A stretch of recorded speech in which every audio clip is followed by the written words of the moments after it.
খবর 24 সাথে আপনাকে স্বাগত। নতুন নতুন খবর জানার জন্য আমাদের চ্যানেলে চোখ রাখুন। খবর 24 আপনাদের স্বাগত। দর্শক, মেয়াদ শেষের আগেই উপরাষ্ট্রপতির ইস্তফা। পরিসংখ্যান বলছে ভারতের একাধিক উপরাষ্ট্রপতি মেয়াদ শেষের আগে পদ ছেড়েছেন। তারপরও জগদীপ ধনকরের ইস্তফা নিয়ে রাজনৈতিক মহলে শোরগোল কেন পড়েছে? হ্যাঁ দর্শক, সংসদে বাদল অধিবেশন চলাকালীন অসুস্থতার কারণ দেখিয়ে উপরাষ্ট্র পদে ইস্তফা দিয়েছেন ধনকর। রাজনৈতিক মহলে তার ইস্তফার কারণ নিয়ে যখন গঞ্জন চলছে, তখন অন্য মাথা ব্যথা বিজেপির। ধনকর পদত্যাগ করায় এবার উপরাষ্ট্রপতি নির্বাচন হবে। সেখানে প্রার্থী নির্বাচন নিয়ে এনডিএ শরিকদের মধ্যে দ্বন্দ্ব বাঁধবে না তো? কয়েক মাস পরই বিহারের বিধানসভা নির্বাচন। সেই নির্বাচনের আগে বিহারের কাউকে উপরাষ্ট্রপতি নির্বাচনে প্রার্থী করার জন্য চাপ কি দেবে বিজেপির জোটসঙ্গী নীতিশ কুমারের জেডিইউ?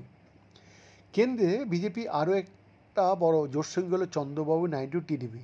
তারাও কি উপরাষ্ট্র পদে নিজেদের পছন্দের প্রার্থীকে দাঁড় করাতে বিজেপির উপর চাপ সৃষ্টি করবে? একসময় বিজেপির নেতা ছিলেন, পশ্চিমবঙ্গের রাজ্যপালও ছিলেন জগদীপ ধনকর। সেই ধনকরকে 2022 সালের জুলাইয়ের উপরাষ্ট্রপতি পদে প্রার্থী করে বিজেপি। রাজনীতির কারবারিরা বলছেন কেন্দ্রে তখন বিজেপি একাই সংখ্যাগরিষ্ঠ ছিল, ফলে শরিকদের ওপর সরকার টিকে থাকার কোনো প্রশ্ন ছিল না। লোকসভা ও রাজ্যসভা মিলিয়ে প্রয়োজনীয় সংখ্যা ছিল বিজেপির কাছে। তার বিরুদ্ধে বিরোধীরা প্রার্থী করেছিল মার্গারেট আলবাকে। লোকসভা ও রাজ্যসভা মিলিয়ে মোট 710টি বৈধ ভোট পড়েছিল। তার মধ্যে 528টি ভোট পেয়েছিলেন ধনকর, আর মার্গারেট পেয়েছিলেন 182টি ভোট।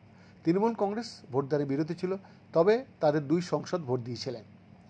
উপরাষ্ট্র পদে 5 বছর পূর্ণ হওয়ার আগেই প্রথম ইস্তফা দিয়েছিলেন ভিভি গিরি। 1967 সালে 13 মে উপরাষ্ট্রপতি হন তিনি। 1969 সালে 23 মে ইস্তফা দিয়ে দেন। 1 বছর 355 দিন উপরাষ্ট্রপতি হিসেবে কাজ করেছেন তিনি ইস্তফা দিয়েছিলেন তৎকালীন রাষ্ট্রপতি জাকির হোসেনের আকস্মিক প্রয়াণের জেরে। কার্যনির্বাহী রাষ্ট্রপতি হিসাবে দায়িত্ব পালনের জন্য উপরাষ্ট্রপতি পদে তিনি ইস্তফা দেন। ভিভি গিরি ইস্তফা দেওয়ার পর 120 দিন উপরাষ্ট্রপতি পদে কেউ ছিলেন না। 120 দিন পর গোপাল স্বরূপ পাঠক উপরাষ্ট্রপতি নির্বাচিত হন। ভিভি গিরির পর রামাস্বামী ভেঙ্কটরামন হলেন দ্বিতীয় উপরাষ্ট্রপতি, যিনি মেয়াদ শেষের আগে ইস্তফা দিয়েছিলেন। 1984 সালের 31 আগস্ট উপরাষ্ট্রপতি হিসাবে শপথ নিয়েছিলেন তিনি, আর 1987 সালের 24 জুলাই ইস্তফা দিয়েছেন তিনি। রাষ্ট্রপতি নির্বাচন তো হয়েছিলেন তিনি।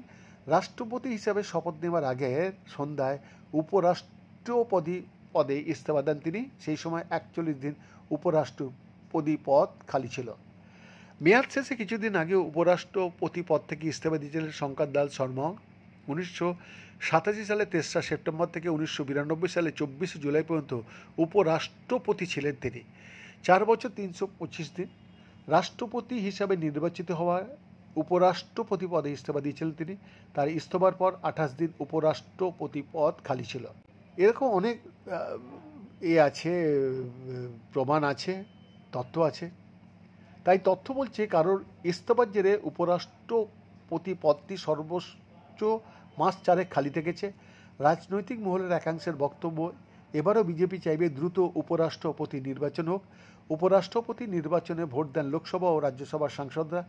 কোনো দল নির্বাচন নিয়ে হুইপও জারি করতে পারে না, ফলে সাংসদরা নিজেদের পছন্দের প্রার্থীকে ভোট দিতে পারেন। সংখ্যার দিক থেকে এনডিএ প্রার্থীর জয়ের জন্য পথ প্রশস্ত। লোকসভায় 543টি আসনের মধ্যে একটি খালি হয়েছে। পশ্চিমবঙ্গের বসিরহাট লোকসভা কেন্দ্র, এই কেন্দ্রের সাংসদ হাজি নুরুল ইসলাম প্রয়াত হয়েছেন।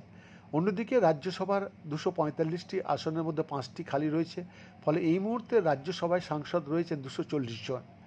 এবার বিজেপির নেতৃত্বাধীন এনডিএ লোকসভা ও রাজ্যসভায় শক্তি খতিয়ে দেখা যাক। লোকসভায় 542 জন সাংসদের মধ্যে 293 জন এনডিএর, আর রাজ্যসভায় 240 জনের মধ্যে 129 জন এনডিএর সাংসদ। উপরাষ্ট্রপতি পদে নির্বাচনে সংসদে 2 কক্ষ মিলিয়ে ভোট দেবেন 782 জন। জয়ের জন্য দরকার 392 জনের ভোট। সেখানে 2টি কক্ষে এনডিএর সাংসদ সংখ্যা 422। হিসাব পরিষ্কার। বৈদ্যনাথ দাসের রিপোর্ট, খবর 24।